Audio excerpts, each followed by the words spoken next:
महाराष्ट्र से लेकर उत्तर प्रदेश और झारखंड की राजनीति की बात आपको बताएं, लेकिन उससे पहले एक खबर आपको देखनी बहुत जरूरी है। आपको एक नागिन के बदलापुर की कहानी सुनाते हैं। यह कोई हवाई कहानी नहीं है। यह खबर है उत्तर प्रदेश के हापुड़ से। हापुड़ का एक गांव इन दिनों दहशत के साए में जी रहा है। गांव के लोग गांव छोड़कर चले जाना चाहते हैं, अपना घर बार सब कुछ छोड़ देना चाहते हैं। वजह है एक नागिन का इंतकाम। दरअसल इस गांव में सांप के काटने से 3 लोगों की मौत हो चुकी है। 2 की हालत बहुत गंभीर है, जिसके बाद पूरा गांव डरा हुआ है, सहमा हुआ है। अपने बच्चों को रिश्तेदारों के यहां भेजने का सिलसिला शुरू हो चुका है। कुछ लोग ऐसे हैं जो गांव छोड़कर चले जाना चाहते हैं और वन विभाग की टीम को भी इसकी खबर मिल चुकी है। इसके पीछे की पूरी दास्तान आपको बताएं, लेकिन उससे पहले तस्वीर आप देखिए किस तरह से सपेरों को बुलवाया गया है और सांप को, नागिन को पकड़ने की कोशिश शुरू कर दी गई है। यह तस्वीर जो इस वक्त आप देख रहे हैं, यह उस सपेरे की है जो नागिन की तलाश कर रहा है, लेकिन इस सपेरे को अभी तक कामयाबी हाथ नहीं लगी है। यह उस नागिन की तलाश में है जिस नागिन ने 3 लोगों को मौत के घाट उतार दिया है, अपने जहर से मौत की नींद सुला दिया है। अब उस नागिन का इंतकाम अभी भी जारी है, ऐसा गांव वालों का दावा है। देखिए कैसे बीन बजाकर गांव में सपेरा उस नागिन की तलाश कर रहा है।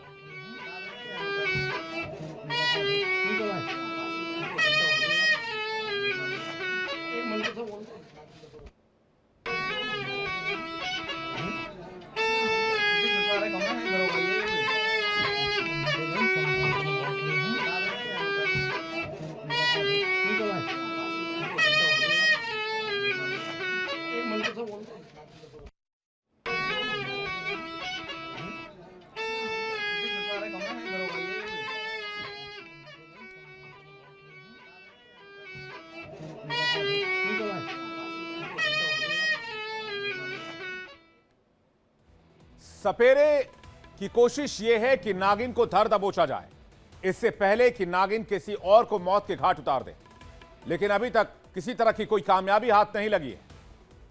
अब आपके सामने यह पूरी कहानी रखते हैं कि आखिर नागिन का इंतकाम इसे क्यों कहा जा रहा है। हापुड़ के सदरपुर गांव में नागिन के आतंक की कहानी चल रही है। नागिन ने अब तक 5 लोगों को डस लिया है, 3 की मौत हो गई है। मां के साथ साथ बेटा और बेटी की भी मौत हो गई। महिला समेत 2 ग्रामीण इस वक्त अस्पताल में भर्ती हैं।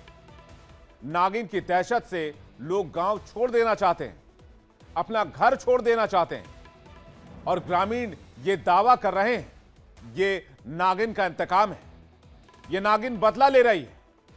सपेरों के साथ गांव पहुंची है वन विभाग की टीम, लेकिन अभी तक सांप को पकड़ नहीं पाई है। नागिन उनकी पकड़ से दूर है। दरअसल नागिन का डर 2 दिन पहले तब शुरू हुआ जब रात में सो रही महिला और उसके 2 बच्चों को सांप ने काट लिया, जिससे तीनों की मौत हो गई। अब आप कहेंगे यह सांप काटने का एक आम मामला हो सकता है, लेकिन ऐसा नहीं है।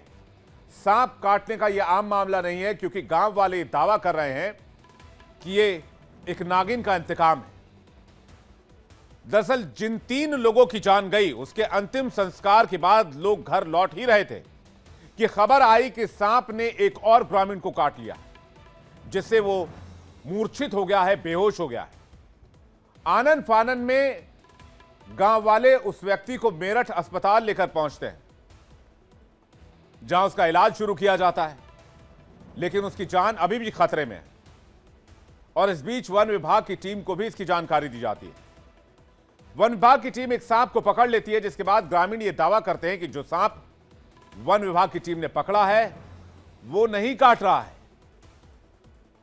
काटने वाला सांप कोई और है, जो एक नागिन है और वो बदला ले रही है।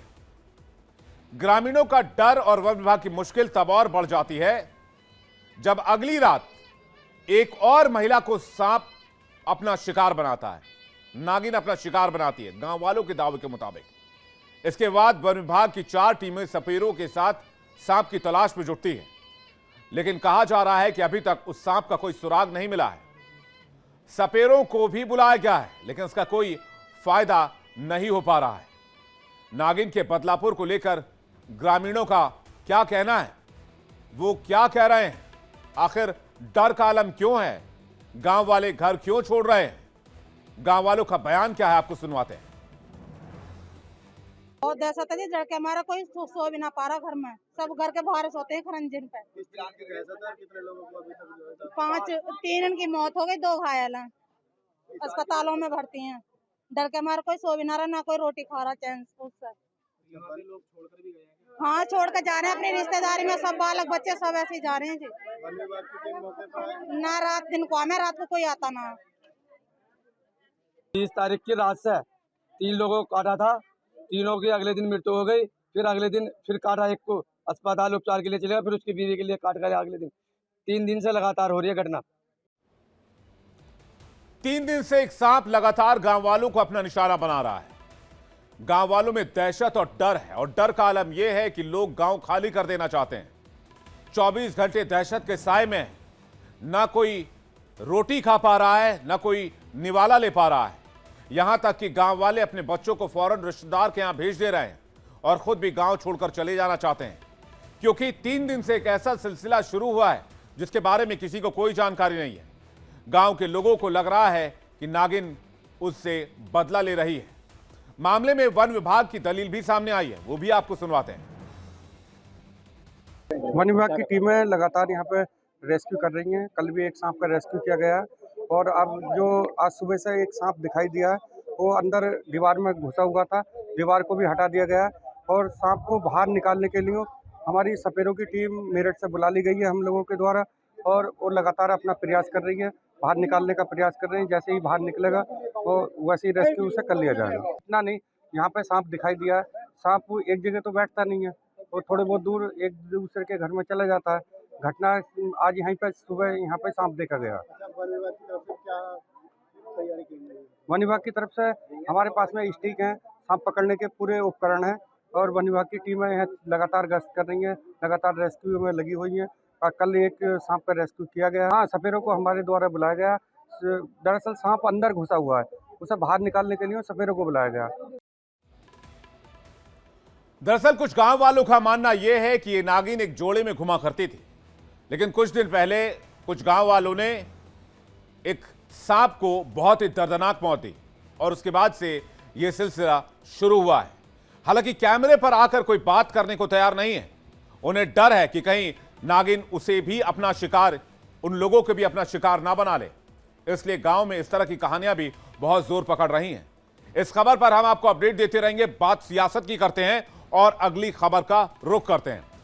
कांग्रेस महासचिव प्रियंका गांधी अपनी सियासत को विस्तार देने की तैयारी में लगी हैं। चुनावी सियासत में एंट्री के लिए उनके नाम का ऐलान तो बहुत पहले हो गया था, जब उनके भाई और लोकसभा में नेता प्रतिपक्ष राहुल गांधी ने केरल की वायनाड सीट से इस्तीफा देने का ऐलान कर दिया था। तभी राहुल बोल गए थे कि इस सीट से कांग्रेस की दावेदार प्रियंका होंगी। वैसे प्रियंका गांधी को लेकर इंतजार किया जा रहा था कि वो बस चुनावी ऐलान का, क्योंकि चुनाव का ऐलान भी हुआ और प्रियंका गांधी ही उम्मीदवार बनी। इससे पहले प्रियंका गांधी के यूपी में चुनाव लड़ने की अटकलें कई बार लगाई गई। 2019 में तो पार्टी नेताओं ने पीएम मोदी के खिलाफ वाराणसी से चुनाव लड़ने के लिए माहौल बनाना शुरू कर दिया था। हालांकि कांग्रेस पार्टी प्रियंका की ग्रैंड एंट्री के लिए मौका तलाशती रही। फिर 2024 में लोकसभा चुनाव आए तो खबरें तैरने लगी कि राहुल एक बार फिर अमेठी और रायबरेली से प्रियंका चुनावी मैदान में उतर सकती है। चर्चा खूब हुई, सुर्खियां खूब बनी, लेकिन आखिरकार रायबरेली से राहुल गांधी ने पर्चा भरा और सभी की अटकलों को विराम लगा दिया। एक बार फिर प्रियंका की चुनावी पारी की अटकलें थम गई, लेकिन आखिरकार वो वक्त आया जब प्रियंका के चुनावी सियासत में उतरने का फैसला पार्टी और गांधी परिवार ने लिया। इसके तहत हुआ यह कि रायबरेली और वायनाड में से एक सीट राहुल को छोड़नी होगी। तो राहुल ने वायनाड की सीट छोड़ने का ऐलान किया। ये बात खुद राहुल गांधी ने वायनाड में जाकर वहीं कही, और उनकी जगह पर, वायनाड की जगह लोगों की आवाज प्रियंका उठाएंगी, यह भी दावा किया। यानी राहुल के बाद इस सीट पर प्रियंका दावेदारी करेंगी। जाहिर है कांग्रेस नहीं चाहती थी कि प्रियंका की पहली चुनावी पारी पर किसी तरह का दाग हो। उन्हें हार जैसी स्थिति से बचाने के लिए वायनाड की सेफ सीट से उतारने का फैसला किया गया। प्रियंका ने चुनाव के ऐलान के बाद बुधवार को केरल में वायनाड में जाकर पर्चा भी भरा, लेकिन प्रियंका गांधी के पर्चा भरने के साथ एक विवाद उठ खड़ा हुआ। विवाद है कि प्रियंका की तरफ से चुनाव आयोग को दिए गए हलफनामे में उनकी संपत्ति को लेकर कई गंभीर सवाल उठाए जा रहे हैं। असल में कांग्रेस महासचिव प्रियंका गांधी ने वायनाड लोकसभा उपचुनाव के लिए कांग्रेस उम्मीदवार के तौर पर नामांकन दाखिल किया और नियमों के मुताबिक एक हलफनामा दिया। वैसे हर उम्मीदवार को अपनी संपत्ति और अपने खिलाफ दर्ज मुकदमों से जुड़ा एक हलफनामा देना होता है। प्रियंका की ओर से दिए गए हलफनामों में उन्होंने 12 करोड़ रुपए से ज्यादा की संपत्ति घोषित की है। उनके पास 4 करोड़ 24 लाख रुपए की चल और 7 करोड़ 74 लाख रुपए की अचल संपत्ति है। इसके अलावा उन्होंने अपने पति रॉबर्ट वाड्रा की संपत्ति का ब्यौरा दिया। रॉबर्ट वाड्रा के पास कुल 65 करोड़ 54 लाख रुपए की संपत्ति है, जिसमें चल संपत्ति 37 करोड़ 90 लाख रुपए और अचल संपत्ति 27 करोड़ 64 लाख रुपए की है। 2023-24 फाइनेंशियल ईयर में कुल आय 46,39,000 से अधिक रही, जिसमें किराए के तौर पर हुई आय और बैंक निवेश में जो ब्याज मिलते हैं वो शामिल है। चल संपत्ति 4 करोड़ 24 लाख रुपए, इसमें 3 बैंक खातों में जमा राशि, म्यूचुअल फंड, पीपीएफ में निवेश, उनके पति रॉबर्ट वाड्रा की तरफ से तोहफे में दी गई होंडा सीआरवी कार और 4,400 ग्राम से अधिक सोना, यानी कि लगभग 450 किलो सोना, जिसकी कुल कीमत 1.25 करोड़ रुपए के पास है। अचल संपत्ति में 7 करोड़ 74 लाख रुपए, इसमें नई दिल्ली के महरौली क्षेत्र में विरासत में मिली आधी हिस्सेदारी वाली 2 कृषि भूमि और वहां बने फार्म हाउस की आधी हिस्सेदारी शामिल है। इन सभी की मौजूदा कीमत 2 करोड़ 10 लाख से ज्यादा है। हिमाचल प्रदेश के शिमला में प्रियंका की एक रेजिडेंशियल प्रॉपर्टी है, जिसकी मौजूदा कीमत 5 करोड़ 63 लाख रुपए से ज्यादा है। प्रियंका पर कर्ज 15,75,000 रुपए। इसके अलावा वो साल 2012-13 के लिए इनकम टैक्स रीअसेसमेंट प्रक्रिया का सामना कर रही हैं, जिसके तहत उन्हें 15 लाख रुपए से अधिक का टैक्स भी देना है।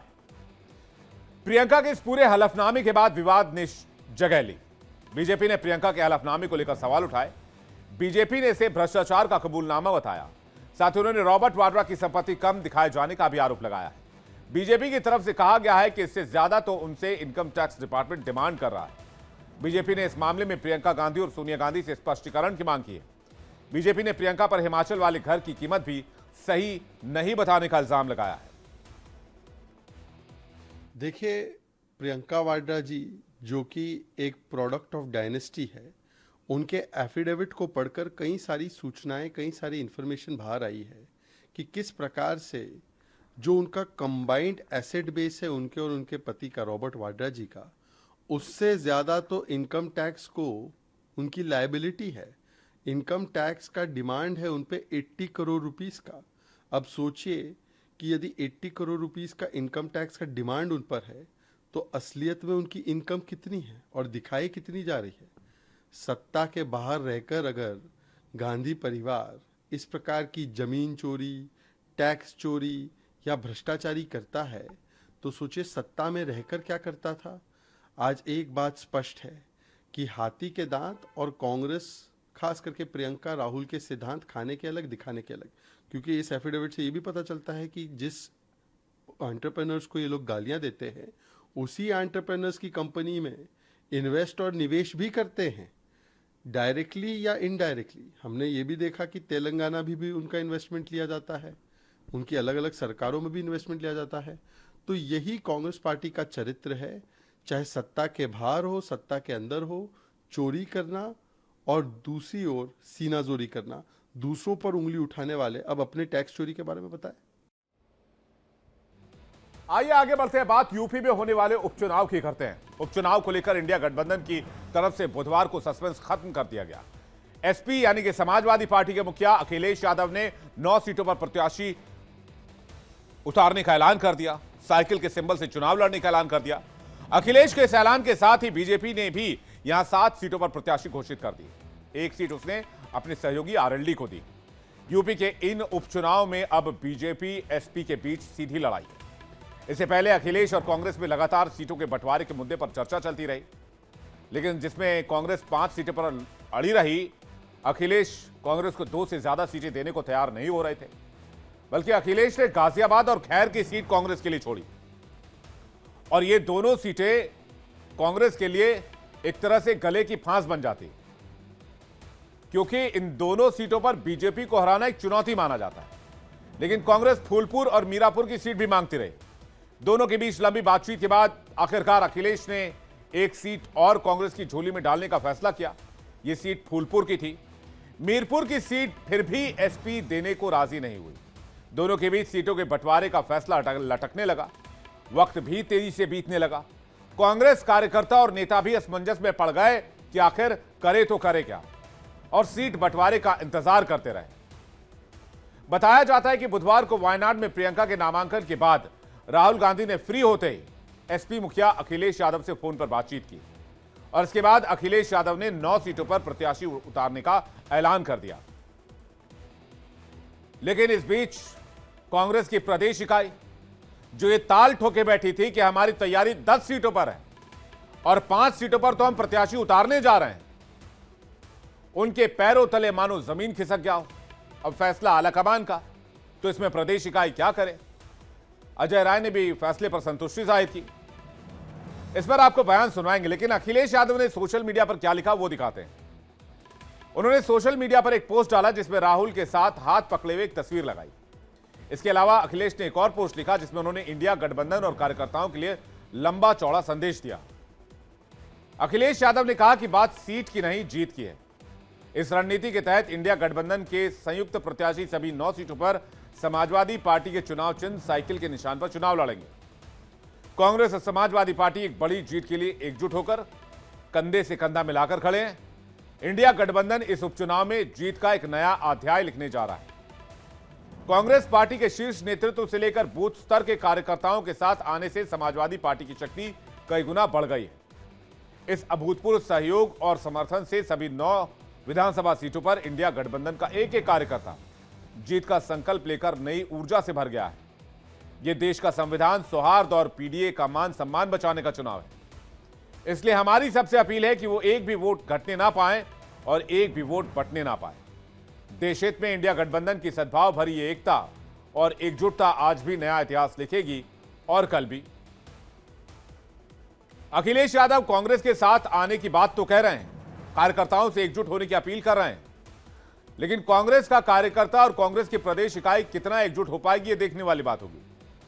यूपी उपचुनाव से कांग्रेस का हटना चर्चा में रहा है, क्योंकि कांग्रेस इस चुनाव की तैयारी लोकसभा चुनाव के नतीजों से उत्साहित होकर कर रही थी।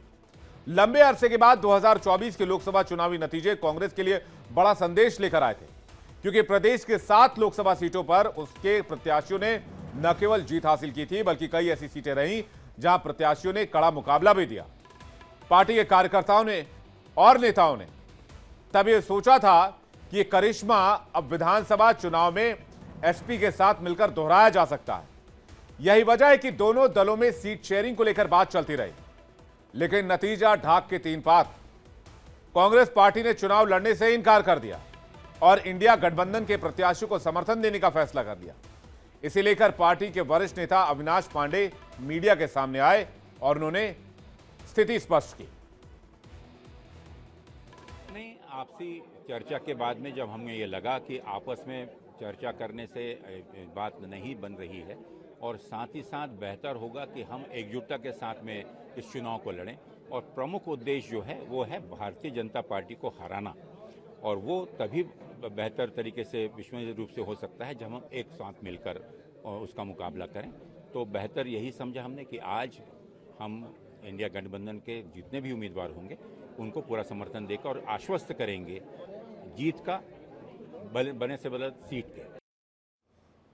उत्तर प्रदेश में अंदर खाने और सूत्रों के हवाले से तो खबर यह है कि कांग्रेस की प्रदेश इकाई इस फैसले को पचा ही नहीं पा रही है, क्योंकि पार्टी के प्रदेश अध्यक्ष अजय राय लगातार हर मंच हर मौके से उपचुनाव में लड़ने की बात करते रहे, लेकिन ऐन वक्त पर पार्टी ने जिस तरह से हाथ खींचा उससे ढेरों सवाल कांग्रेस नेताओं और कार्यकर्ताओं के सामने खड़े हो गए। हालांकि अजय राय अभी भी ये कहते सुने जा सकते हैं कि बीजेपी को हराने के लिए इंडिया गठबंधन पूरे दमखम के साथ चुनावी मैदान में उतरेगा। उत्तर प्रदेश बाई इलेक्शन को लेकर कांग्रेस ने अपना स्टैंड क्लियर कर दिया है। 9 की 9 सीटों पे कांग्रेस ने अपना पैर खींच लिए हैं। कांग्रेस वहां से एक भी सीट पे नहीं लड़ेगी। सर, क्या कुछ रह गया चूक रह गई? गठबंधन की बात चल रही थी, लगातार बात हो रही थी, बावजूद इसमें बात नहीं कोई बनी। चूक नहीं है, हम सब लोग एकजुट हैं इस सरकार के जंगल राज को, अत्याचार को, बुलडोजर राज को, इस सरकार को जो ये सब अत्याचार हो रहे हैं। महिलाएं पुलिस की वर्दी में सुरक्षित नहीं है। आपने देखा करवा चौथ वाले दिन एक महिला सिपाही अपने घर आई, उसके साथ बलात्कार इस सरकार में होता है। तो इस सब चीजों से मुक्ति दिलाने के लिए कांग्रेस ने निर्णय लिया कि मजबूती के साथ इंडिया गठबंधन के साथ खड़े रहेंगे और जंगल राज को खत्म करेंगे। जंगल राज को खत्म करेंगे। तो क्या आपको लगता है कि क्योंकि आप लोगों की भी तैयारी पूरी थी सर, तो आपके कार्यकर्ताओं में कैडर जो है उसमें असंतोष नहीं होगा? हमारा एक एक कार्यकर्ता मजबूती के साथ खड़ा है, कांग्रेस के निर्णय के साथ खड़ा है। निश्चित तौर से इस जंगल राज को हम खत्म करेंगे। कहा गया अखिलेश यादव के द्वारा कि सिंबल उनका होगा, कोई भी इंडिया गठबंधन का प्रत्याशी हो सकता है। क्या आप लोगों को नहीं लगता है कि कांग्रेस ने भी लोकसभा चुनाव में काफी अच्छा किया था परफॉर्म? तो आप अगर अपने सिंबल पे लड़ते, आप लोगों ने फैसला ऐसा लिया कि सिंबल उनका ही हो, अगर आप भी अपने सिंबल पे लड़ते तो कांग्रेस भी अच्छा करेगी। देखिए, उनका कैंडिडेट भी उन्हीं का होगा, सिंबल भी उन्हीं का होगा और निश्चित समाजवादी पार्टी के जो सिंबल और उनके लोग कार्यकर्ता लड़ेंगे, उनके कैंडिडेट, हम सब लोग उनका समर्थन करके और निश्चित तौर से जंगल राज को खत्म करेंगे। सर, क्या माना जाएगा कि जो चुनाव का प्रचार होगा, शीर्ष नेतृत्व जो होगा, राहुल गांधी और अखिलेश यादव को एक बार फिर से साथ में देखा जाए? हम सब लोग मजबूती के साथ खड़े हैं, हमारे एक एक कार्यकर्ता इस गठबंधन के साथ खड़ा है। चलिए। अब कांग्रेस ने चुनाव लड़ने से इनकार किया तो ये बीजेपी के लिए बैठे बिठाए किसी बड़े मुद्दे से कम नहीं था और एसपी के प्रत्याशी उतारने के बाद तो बीजेपी ने तंज कसना भी शुरू कर दिया। उसने बेनतीजा बातचीत को लेकर कांग्रेस को घेरा है। बीजेपी के प्रवक्ता राकेश त्रिपाठी ने इस मामले में क्या बयान दिया, आपको सुनवाते हैं। भारतीय जनता पार्टी ने नारा दिया था कि कांग्रेस मुक्त भारत हो, लेकिन इस नारे को साकार करने का काम उत्तर प्रदेश में अखिलेश यादव जी कर रहे हैं, वो मदद कर रहे हैं। आज कांग्रेस को उत्तर प्रदेश से मुक्त कर रहे हैं। उत्तर प्रदेश में समाजवादी पार्टी से 5 सीटों की डिमांड कांग्रेस पार्टी के प्रदेश अध्यक्ष लगातार कर रहे थे, लेकिन आखिरकार वही हुआ कि कांग्रेस का हाथ का पंजा खाली रह गया। अब वो हाथ मलते रह जाएं, हाथ खड़े कर दिया आखिरकार कांग्रेस पार्टी ने, और इसके लिए जिम्मेदार भी कांग्रेस पार्टी है। मध्य प्रदेश के चुनाव में, हरियाणा के चुनाव में समाजवादी पार्टी का जैसा अपमान किया था ना, तो अब उसका चरखा दांव जो मुलायम सिंह यादव का बड़ा प्रसिद्ध था, वो अब अखिलेश यादव जी ने कांग्रेस पार्टी को दिया है। अब कांग्रेस पार्टी पूरी तरह से आज ये स्थिति में आ गई है, आत्मसमर्पण कर बैठी है कि उत्तर प्रदेश में एक सीट नहीं लड़ सकती। वो उत्तर प्रदेश जहां से राहुल गांधी सांसद हैं और कांग्रेस की इतनी दुर्दशा हो गई है।